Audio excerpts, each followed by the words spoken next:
This is Andi Purewal for Boxing Social. I'm now joined by the $1 billion man. I'm going to keep calling you that now, Eddie. It's not mine. I wish it was mine. When I've done this deal with DAZN, I should have got the money rather than giving it away to all the fighters. But you know, there you go. Oh, Eddie, we'll start off with today. And Amir, was you surprised by the fact that he had to strip down to? Not really. I mean, sometimes you can tell if a fighter struggled to make weight.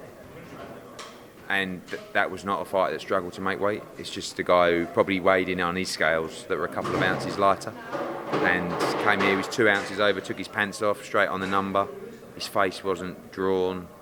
I know for a fact he hasn't taken weight enough, like today, drying out. So I think 147 is the perfect weight for him. Vargas looked good, you know. Quite interestingly,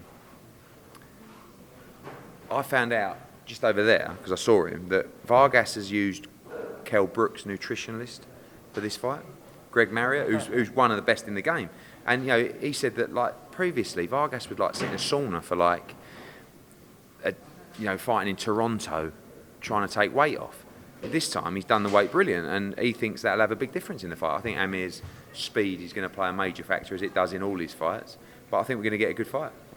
Throughout fight week, you know, Samuel hasn't really shown like an interest. Not saying like obviously he's turning up not to fight, but he just hasn't seemed interested. Have you seen that in him, or what side to him have you seen? I think he's quite a cool guy. Like, I don't think he's a trash talker or anything like that. He's trained for 11 weeks for this fight, which is very unusual for him, because normally he would train for 3 or 4 weeks. 2 weeks, I think, the Errol Spence fight. So will he be able to handle the pressure? It's going to be very loud in there. Tomorrow night. There's going to be about 8,000 people in there. Can he handle it? Can he handle the speed? Can he handle the ability? Probably not, but he'll have a go. He will have a go, and this is his chance. You know, for every fighter, sometimes you get a chance where you've prepared the best you can, and now he's got to go and take it. If he's good enough, he will. If he's not, he'll get beat. But I expect a good fight, and I want rounds.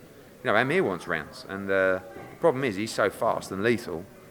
You know, is he capable? Is Vargas capable of taking him deep? I'm just going to come on to the rounds comment. Obviously, he beat Phil Greco in the first round in his comeback fight in Liverpool. Say if he was to win within the first 2 or 3 rounds this time round, and then he steps up, maybe gets a Pacquiao or the Brook fight next, do you think he may struggle initially when he's actually in that fight to adjust to a world-level opponent? No, I think whatever happens in this fight, that world-level opponent is next. It would be great to do rounds, because it's not just the fitness. You want to see and test the durability of Amir Khan. You know, people always hope that he's damaged goods, if you like, from the Canelo fight and stuff like that. I just think he's lost to elite fighters. People do that. But people cling on to the hope that he is. So it would be good to take some shots, actually, and just have a little bit of warfare in there to get your body ready for those elite fighters that are coming next. So I'm sure a part of him wants rounds and part of him would like to have an early night. So we'll see which way it goes. Obviously, the talk is like looking at either Brook or Pacquiao. For you, obviously, I know you're trying to sign Pacquiao with DAZN. What would be the preference for you out of the two? Pacquiao Brook, because you know I'm a Brit, and that's a fight the British fight fans want. And obviously, I work with Kell Brook as well, and I've wanted to make that fight for a long time. Working with Pacquiao would be great, and it's a massive opportunity. And there's big fights out there. Maybe Brook fights Khan, and then Pacquiao gets the winner. You know, I don't know, but I think that it's going to be interesting to see which way Amir goes and what is genuinely available and what numbers can be achieved, because ultimately it is a numbers game. You know, I can tell you I want to make this, I want to make that, and you know, people can blame the promoter and you know the TV stations, but ultimately the fighter will decide. But if we can't hit the numbers that the fighter thinks the fight's worth, it won't happen. But again, all eyes on tomorrow, and then we'll see where we come out the other side. So I mean, what is the situation with Pacquiao at the minute? Has talk stalled, or are you still in talks? Going? No, I think as I said in an interview the other day, I expect him to talk to everybody and see the best deal he can get. He's at that stage in his career. He's got a legacy. Now he just wants the best deals and the best business moves for him. I think that's us, and we'll find out soon. Now, obviously, the biggest reveal for a long time that you may have felt personally, Oleksandr Usyk signing with you guys today.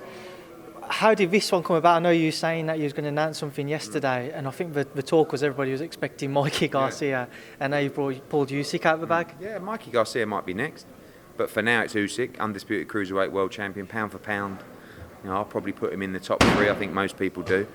Of course, the focus is a fight with Tony Bellew, but I sat down with K2 Promotions, who we're working with, and Oleksandr Usyk and Aegis, and everything that Usyk wanted, I felt that we could help deliver. So he wants to fight Tony Bellew. Of course, we can help deliver that. If he was to win that fight, he wants to have a fight heavyweight. Well, we've got, Dillian Whyte, Derek Chisora, we've got Parker, Takam, you've got all these guys, and he wants to fight Anthony Joshua. So I sort of said to him, you should really be with us. And he's like, well, we'll be up for that. And then it just went from there. And they're sharp guys. His next fight will be on Sky Sports and DAZN, which is massive for those platforms as well. And of course, it may help us and will help us try to get the Bellew fight over the line, which for me is the 2018 fight of the year. But all belts have to be on the line for that fight to happen. So obviously all belts on the line, it will be happening at cruiserweight if it does. What was the situation prior to you signing Usyk with talks, and do you feel that there will be a bit more advanced now, knowing that he's under the Matchroom belt? We know that, in boxing, people can tell you stuff, and you may choose to believe it or not, it may be true or not, but when you're part of the same team, we're all moving in the right direction. So my job now for Usyk and for Bellew is to try to make that fight with them two together. So if I can't make the fight, I've failed. Now, it might not be my fault. Maybe a governing body stops it from happening, but I'll still get the blame. That's fine. That's how it works. So I've got to try and put that fight together. That's what Usyk wants me to do. That's what Bellew wants me to do. If it doesn't happen, Bellew will retire and Usyk will probably move to heavyweight. But right now, that's the focus, and hopefully we'll be tying that up over the next couple of weeks. What did Tony say to you when you mentioned it? He understands. I said to him, look, it's going to be easier for us to make this fight. Obviously, DAZN, Sky want Usyk with us. He understands. And I said to Alex Krasuk and the K2 guys, I said, look, you have to understand my relationship with Tony. I'm going to be supporting Tony Bellew in this fight. So it is what it is, and they're cool with that. But it helps me try to make the fight that Tony wants. So, all in all, we're okay. I saw, Tony tweet previously that he would retire, and I saw other people mention the fact that if he was to take this fight, it would probably be the most brutal that he will be in because of the work rate and the amount of punches that Usyk throws. Would that be it then for Tony at the end? This is Bellew's last fight, whatever happens, and I thought he was going to retire after the Hay fight, but this is too big a carrot for him, What he's wanted all his career since he laced the gloves up was to be an undisputed world champion. He's been a world champion.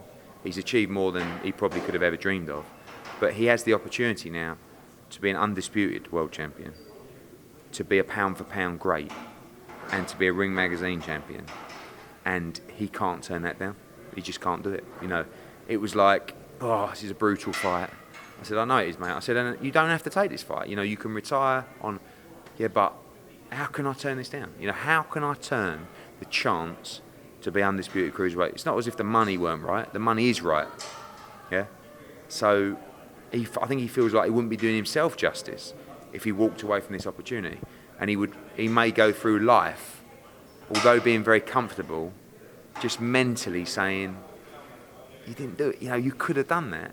And he's got a chance, great chance to beat Usyk. People think I'm mad. People think, but don't sleep on. Don't doubt Tony Bellew, because he's mentally so strong. He's massively underrated as a fighter. He can punch, but the fight with Usyk is brutal, tough, and Tony is quite right. Unless everything is right and everything is on the line, I'm not taking that fight. So we've got to make sure that it's right and everything is on the line. Usyk in the boxing world, he's one of the best fighters on the scene, known by everyone.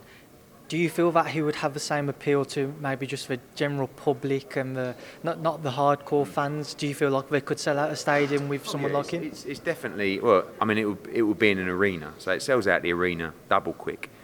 He's not as well known to the casual market as David Hay and those kind of guys.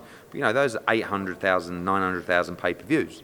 So even at 400,000 and 500,000 pay-per-view buyers, this is still a big fight for Tony Bellew. Tony Bellew has become a massive name to the casuals now. Usyk is a huge name in boxing, but we need to educate the casual fans how good this guy is. It's not difficult to do. Roll the tape. 16 fights, undisputed champion at cruiserweight, brilliant amateur, knocking out and stopping, Joe Joyce in the amateurs, Olympic gold medalist, world champion. He's done everything. So he's a genius. And when people start understanding the magnitude of this fight, we'll be just fine. I know you've mentioned as well that he's looking to move up to heavyweight eventually. Yeah. I know you'll see the tweets, you'll be getting tagged in them. People say, look, when you sign certain people, you're looking to avoid them fighting Anthony Joshua. When you see those tweets or when you hear about them, what do you think to all of that? It's exactly the opposite. Like, if I'm signing a fighter, I sign them with a view to do something. So if Usyk can beat Bellew, then the view is to move to heavyweight and try and make a Joshua fight. When I spoke to Joshua about Usyk, Joshua loves Usyk, by the way. He thinks he's brilliant, As a fighter? Yeah, as a fighter. He loves watching him. And I said to him after he won the World Series, to Joshua, Usyk might want to move. He said, I'd love that fight. It's a great fight, but he's got to beat Bellew if that fight happens. So a lot of things have got to happen. But I don't sign fighters to swerve other fighters and block fighters. I sign them for a reason, to deliver them the Joshua fight, because otherwise it's very difficult. So we shall see.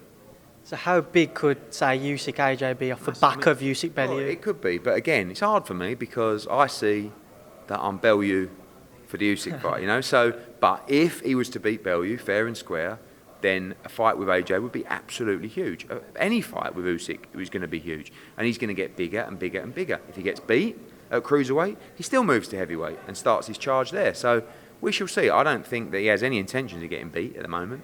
But Bellew, Usyk is a very, very tough fight for both guys, but also for Usyk. And just to end on as well, in the midst of the announcement of the PBC and the Fox deal yesterday, is this a bit of a sign of that deal isn't actually going to affect you guys because of the name that you just brought in? I don't. It's a long game. It's not. We've been going for 2.5, 3 months in America. We've signed 5 world champions. We've just signed the undisputed cruiserweight world champion.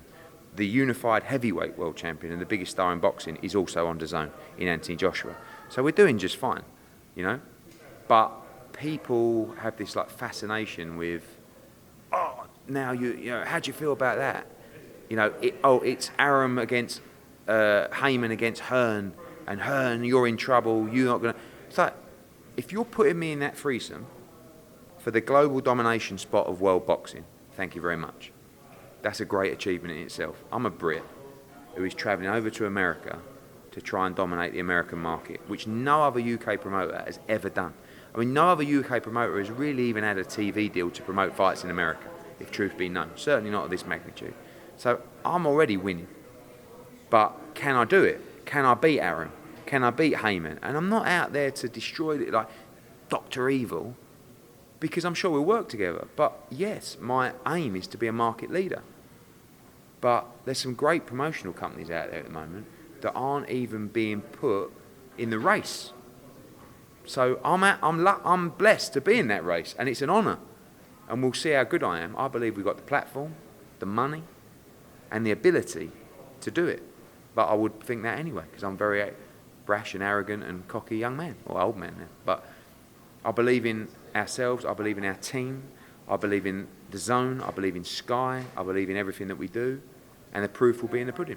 When you talk about trying to better those guys and the other promoters, when you first took over in Matchroom and you was building up British boxing at the beginning, what was your original vision and what are you thinking now? To be the best that I could be and to make the company as successful as it can be, to make the shows as good as they can be, and to make the best fights. Exactly the same as the strategy in America. When I started in the UK, it was exactly the same as it is now for me in America. There's a very famous picture of Frank Warren, Kelly Maloney, Frank Maloney at the time, Ricky Hatton and Barry McGuigan, all getting together. It's probably before your time, not as in your lifetime, but before you, and they all come together with their hands in the middle like this, and they said, we are the new united force in boxing, basically to take me on. About 6 months later, it was all up in the air and it was game over. So I've done it in England. And I'm not looking to lose that position, by the way. I've got to maintain that. But now I have to fight the same struggles, the same politics, the same barriers, the same bitterness in America to try and get what I want and what I want our company to have. And it's not going to be 3 months, 4 months, 5 months. It's going to be 12 months, 2 years, and then just like it was in the UK. I didn't walk into the UK market and own it in 3 months. it took me at least 4 months. No, it took me at least a year to be in a dominant position. And within a year, and with 3 months in, I'll be in a very, very strong position, if not a dominant position in the market. So did you ever anticipate when you was first starting out, when you felt like you had a firm grasp of British boxing, that you would be able to challenge the American market, or that was a part of your original goal? For a long time, I've looked at America, but I haven't had a platform with the desire to allow me to grow a stable and to build something from the base up how I want to build it, and then DAZN come along. You know, I talked to HBO, Showtime, maybe could have got 3, 4, 5 fights a year. It's not enough. You know, I've got 16 shows in America, 16 shows in England plus the pay-per-view, so 20 shows in England. There'll be more coming internationally as well. So it enables me to build a schedule for fighters, and young fighters particularly, where I can box them 7, 8 times a year while they're starting out. So, you know, again, people say, oh, who has he signed? Well, I'll tell you who I've signed. You know, I've signed Tevin Farmer, I've signed Jesse Vargas, I've signed Artur Beterbiev, I've signed Daniel Roman, I've signed Maurice Hooker. AJ's been signed to the platform. I've just signed the undisputed cruiserweight world champion, and I will get, whether it's Mikey Garcia, whether it's Manny Pacquiao, they're coming. So we're doing just fine. Is that Usyk signature going to help you out a lot more now? Anything that you do, we're a new starter in terms of DAZN. So Matchroom's been around, we've got credibility. DAZN is a new platform. Until we're up and running, which is only a couple of weeks now, and people see it, people see the quality, people see the presentation team, people see the fights, people see the look and the feel of what we're doing, everything that you do will reinforce DAZN. Because the haters and other managers and advisors who don't want us to succeed will say, DAZN won't even launch. Where's it going to be in 2 months, let alone 2 years? They're not. So you've got to see it. So every bit of news, DAZN signed Anthony Joshua. Wow. Joshua's gone to DAZN. Yeah. Matchroom and DAZN signed Usyk. Wow. Usyk's gone as well. You know, Jesse Vargas. Wow, he's left the PBC. You know, Hooker. Wow, he's left Rock Nation, or he's working Rock Nation and Matchroom. Beterbiev. Oh, they've got a light heavyweight world champion. It's just every bit of momentum, and there's loads of news coming. You know, and again, like even the presentation team, when we announce that, people will go, wow. And that's everything that we can do to reinforce that these guys are major players. They're not going to come into the market for 2 or 3 months and go, oh, this ain't worked out, we're going to go home. Look at their success stories in the territories they're in. Look at the way their business is growing, their subscriber numbers are growing. These guys will be the Netflix of sport, not just boxing. It's not a boxing channel, it's going to be a sports channel. And I think I've got the perfect guys. So for you then, what would it take for you to eventually just think, well, I can retire now, or what is your buyout? You know, you £100 million, is that enough for you to think I can? It's not about the money. I mean, as people probably won't believe this, but well, I saw your Rolls Royce yesterday. I don't have. Yeah, I've got a nice car, right? I live in a nice house. I don't live this exuberant life. I don't have a £40 million yacht or a private jet, or I don't even want that, you know. I don't have 6 houses, you know, one in Miami, so money's not really. I'm fine, you know what I mean, and I'll always be fine. It's just something inside me, whether it's the inner fight to do better than my old man, or whether it's just the passion I have and how proud I have of our family business that I won't give in, you know. Yeah. So it's more about, when you say about the buyout, it's when you start looking at your kids and your life and you say, do I want this anymore? Just like anything, just like being a fighter. Because do I want to travel all up and down the country to press conferences and weigh-ins and then fly here, fly there, not see my kids, or be absolutely shattered, or, you know, be stressed out? How long do you want to do that for? But it's the price you pay to try and be the best at what you do. You know, it might be sometimes you wake up in the mornings and go, can't be asked to go to Birmingham today. No, I knew you was here today. Yeah, I know, but you do it, don't you? So, and when that desire or when that flame dies, that's when you walk away, just like a fighter. You know, so when you wake up in the morning, your alarm goes to the fighter, and it's like hill sprints today, and you go, do you know what? I can't fucking just no. That's it. You're done. Marvin Hagler said it's very hard to get up and do your hill sprints when you're wearing silk pajamas. Same thing. So when you've got that level, when you talk about money, money's not the driver. And I don't know what the driver is. Competition. And when you're an athlete, or even if you're a businessman, and you are driven by the competition rather than the money, you're very difficult to beat. Because I always look at people like Carl Froch, right? It was never about the money for Carl Froch. If he was fighting for £5 or 5 million quid, he'd fight the same way, you know? And maybe if it was a deal for 100 grand or 100 million, I'd fight the same way, you know? So right now, I'm in the fight, I'm game. I know that I can outwork the others. And that goes a long way. Can I outskill them? Can I out-hustle them? We'll find out. But I can outwork them. And if you can outwork someone, you've got a great chance. So until that time comes, until you feel like, until you feel like you're the best. You're stuck with me. I don't know. In answer, how long will I be in boxing? The shortest period I'll be in boxing is probably 5 years. The longest. Can't envisage just 5 years. Who knows? Might be dead. I mean, anything can happen in life. The longest, 6 years. I don't know. I look at someone like Bob Arum and Don King, and I have a lot of respect and admiration for him. Bob Arum is 87 years old, and he's flying all over the world at press conferences, at shows, etc., etc. So, but he must love it because he's got enough money, like you say. So he don't want to quit. He don't want to retire. And now he sees me, and he's probably thinking, right, I'll spank this little Hearn. Probably is. So, game on. Well, Eddie, thank you for speaking to Boxing Social. It's an absolute pleasure. All right, mate. Nice one. Cheers. Thank you.